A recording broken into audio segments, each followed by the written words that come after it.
Feed the starter. Feed with equal parts hungry starter, water, and flour. Equal weight, not volume. Are we doing bullet points, or do you want me to read the whole? Teacher, I thought we were doing popcorn. Popcorn. Oh, popcorn. Shawnee. To increase sourness, add a little dark rye flour to your flour portion. 20% of total flour. Okay, now does it have to be exact? No.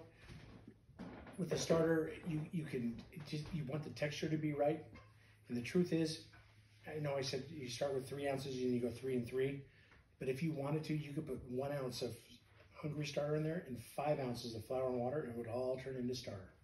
Wow. The stuff's really strong.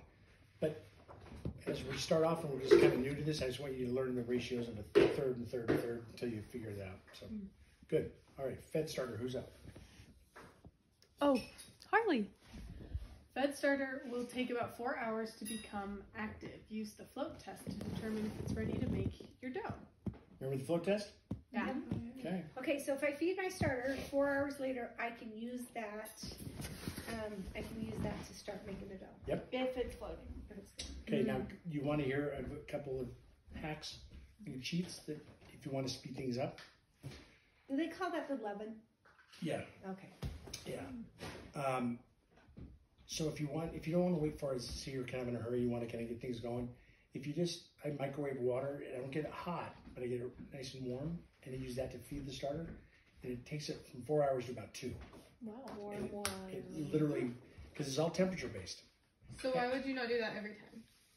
Because sometimes I like to really take some Yeah. time. No, you could do it every time, but it's not what the pioneers did, so. So they didn't have hot water? They didn't have microwave. All right, make the dough. Why don't you start? Okay, the recipe: 5 ounces of active starter. Starter should be light and bubbly. 13.5 ounces of water, filtered or bottled water is preferred, and 0.75 to 8 ounce. Oh, because you do the salt; it was already added. It was already added in there, so it's Costco salt is great. So we can't use iodized salt. It's the only hard rule with the salt.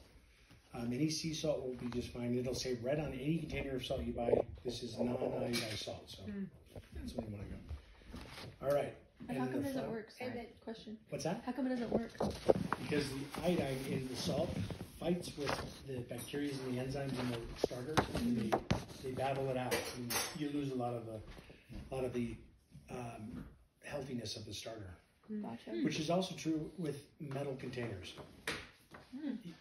You know, during COVID, they said, oh, if metal doorknobs, you can touch them because metal kills bacteria, right?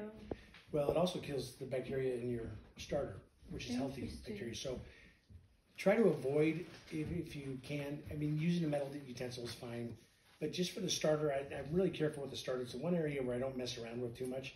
I just really want the starter to be, so I don't use any metal things.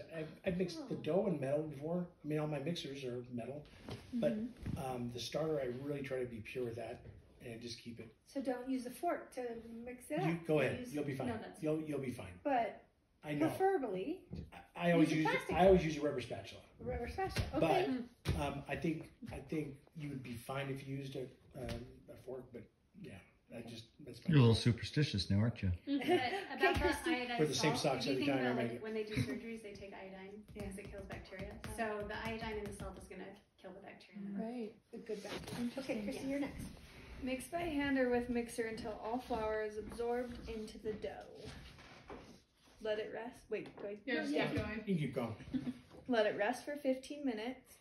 Wet your hands, stretch and fold the dough onto itself a few times. Repeat stretch and fold approximately every 15 minutes for the next hour.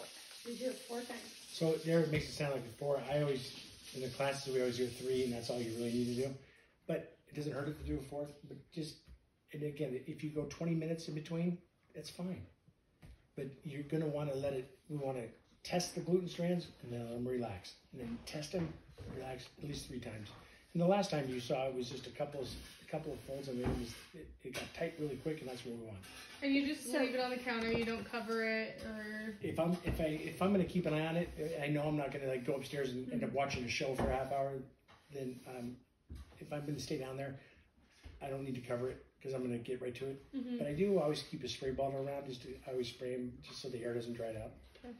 But that's just a personal preference, and it won't hurt it if it does. If it does, I've had it before where I went too long and maybe the backside of it was a little dry. It just mixes in. It's fine. You would never know. Okay, so you basically need an hour to prep it. Yep. I would say, especially your first couple, Yeah. plan for 45 minutes to an hour. Once you get the hang of this and it becomes second nature, you can do you could do 3 or 4 balls of dough in half an hour. And the other thing that's great about this, and we haven't talked about this, is it's a lot of work just to get to it's like a 2-day process, right? But if you made 2 or 3 balls of dough at one time, let's say, and then you've got them all ready to, let's say you've got them all stretched and they're now ready to bake and they're risen, you can just let them sit in the fridge and just bake one, and then 2 days later bake another one, and then 2 days later bake another one. But you have them on standby there waiting for you. So it's kind of nice. You know what I mean? So you do like once a week and then you bake them throughout the week or Yeah. something? Meal prep. Meal prep your .com. entire loaf of bread. I feel like you should probably stop here and talk about not palming it. Not palming it. Well, when I was stretching, folding, I was palming it instead of just using my fingertips. Yes. Yeah, I think we beat that one to death. I was surprised that you kept doing that because we hit it so hard. That's a good point. But remember, I kind of warned you guys, this is really sticky at first, and it was. Mm-hmm. And you'll just learn how to handle the dough, how to get your hands off quickly. And you'll always get dough in your hands at first. And if you use a mixer, I get one of these, sometimes 2 a week questions. I use my mixer. Do I still have to do the folds and stuff? Yes. The mixer just mixes it all together. As soon as it's all incorporated all together, then I dump it, and then I start my folds. So That's always by hand. well, yep. Okay, And, Brady. and by the way, you can use a mixer if you want to, but I'm telling you, if I was just making 1 loaf a week or 2 a week, I don't know, I would never use a mixer because it's so easy to put those ingredients in, mix it up, and then you don't have to clean the mixer and the bowl and the hook and all that stuff. So that would be easy. All right, So that's it for step 1. where are we at? Wet hands. Oh, wet hands between each stretch and fold. Do not add more flour. Yeah. So why do we add flour? You don't need to. Because it'll ruin it. It Yeah. won't ruin it. It'll. The magic to the bread is the hydration It won't level. rise. You want it wet and sticky. That's what creates those big bubbles in there. I love that. It's super wet, and so it'll become more dense. We don't want to do that. Gotcha. So after 3 to 4 stretch and folds, place the dough ball into a sealed bowl or plastic bag and place in fridge to ferment and rest overnight. Yep. And that's where we're at now with our dough, right? You bring it home, put it in the fridge, and tomorrow you can pull it out tomorrow morning if you wanted to. If you didn't have a job or anything else to get to, you could stretch it, get it ready for the bulk rise. But what happens though, if something happens, you got to go out of town or you got to go to the office and you can't.